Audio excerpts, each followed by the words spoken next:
भागलपुर विक्रमशिला सेतु के क्षतिग्रस्त होने के बाद बंद हुए आवागमन को लेकर बड़ी राहत की खबर सामने आई है।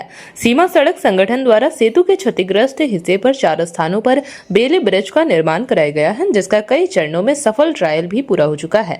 भागलपुर के जिलाधिकारी डॉक्टर नवल किशोर चौधरी ने बताया कि 7 जून को सुबह 11 बजे से विक्रमशिला सेतु पर वाहनों का परिचालन शुरू कर दिया जाएगा।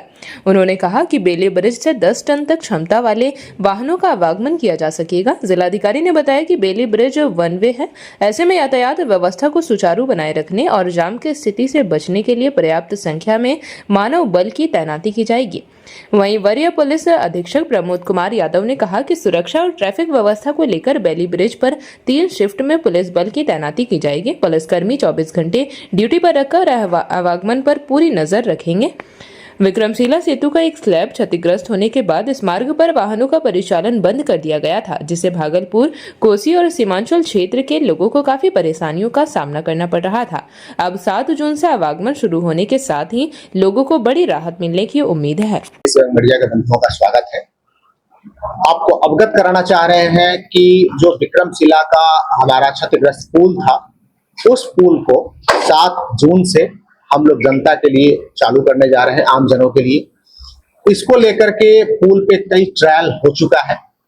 कल शाम में यानी 6 जून की शाम में हम लोग वहां आम जनों को भी ट्रायल कराएंगे। यहाँ के महत्वपूर्ण चिकित्सक हैं, हमारे मीडिया के बंधुगण हैं, उनको प्लस प्रशासन की पूरी टीम है और कुछ लोगों का भी हम लोग ट्रायल कराएंगे।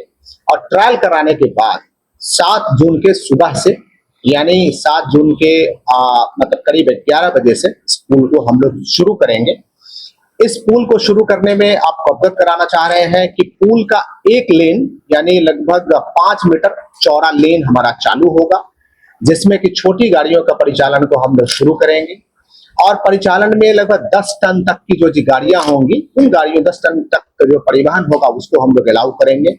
मैंने दोनों एसडीओ से भी आग्रह किया है कि खास करके पैसेंजर व्हीकल जो आम जनों के लिए है, खास करके ट्रैकर है या जो है अधिक कैपेसिटी 10 से 12 लोगों के बैठने के कैपेसिटी वाले वाहन है, उन वाहनों को भी तैयार किया जाए ताकि आम जनों के मूवमेंट को हम लोग बहुत फास्ट कर सके। देखिए, अभी जिला पदाधिकारी महोदय ने बहुत सारी चीजों को आप लोगों को स्पष्ट किया। उसके आलोक में मैं बताना चाहता हूँ कि बेली ब्रिज जो हो रहा है, बन रहा है, जो तैयार भी हो गया है, उसमें 3 पार्ट रहेगा, जिसमें से वाहनों को वन वे ब्रिज हमें पास कराना है। एक पार्ट ऐसा है, जैसे जिला पदाधिकारी महोदय ने बताया, कि जिसके नीचे जो ब्रिज का हिस्सा टूटा हुआ है। 2 ऐसा हिस्सा है कि जो जिसके नीचे ऑलरेडी जो है ब्रिज है, और एक और है जहाँ पे ऑलरेडी कोई शायद इफेक्ट है, तो उस पे भी वो बेली ब्रिज टाइप का बनाया गया है। तो ऐसे सभी जगह हम लोग दोनों जो भी बेली ब्रिज का दोनों हिस्सा है, दोनों साइड में हमारा एट ए टाइम जो है मिनिमम 2 फोर्स रहेगी, और जरूरत पड़ेगी जो ट्रैफिक लाइट है उसकी भी हम लोग वहाँ पर जो एंड में जो यूज होता है उसका भी व्यवस्था करेंगे, जो ग्रीन और रेड का सिग्नल रहता है। और साथ में जो हमारे तीनों चारों जगह है, तो 24x7 में मिनिमम अभी हम लोग 3 शिफ्ट में लगाएंगे, 8-8 घंटे का। एक बार ट्रायल करेंगे 1-2 दिन में, अगर लगेगा कि हमें और वो बढ़ाना है तो हम 4 शिफ्ट में इसको 6-6 घंटे का करके और इसको हम लोग स्मूथ करेंगे। और शुरुआत में हम लोग 2-4 घंटों के लिए ट्रायल भी करेंगे कि हमारा कितने टाइम में गाड़ी पास हो रही है, कितना कहाँ पर बल लग रहा है, पीछे कितनी जरूरत है, तो उसके अनुसार जो है हम लोग और जरूरत पड़ेगी तो और बढ़ाएंगे। तो कुल मिला जुला के जैसे अभी तक भागलपुर पुलिस प्रशासन पूरी तरीके से चुस्त दुरुस्त और मुस्तैद है।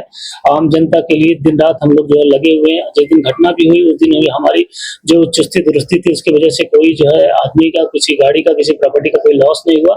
इसी तरीके से हम लोग आगे भी प्रतिबद्ध हैं, कटिबद्ध हैं। जेपी भारत लाइव, भारत की बात जेपी के साथ। वीडियो को लाइक करें, शेयर करें और चैनल को सब्सक्राइब करें।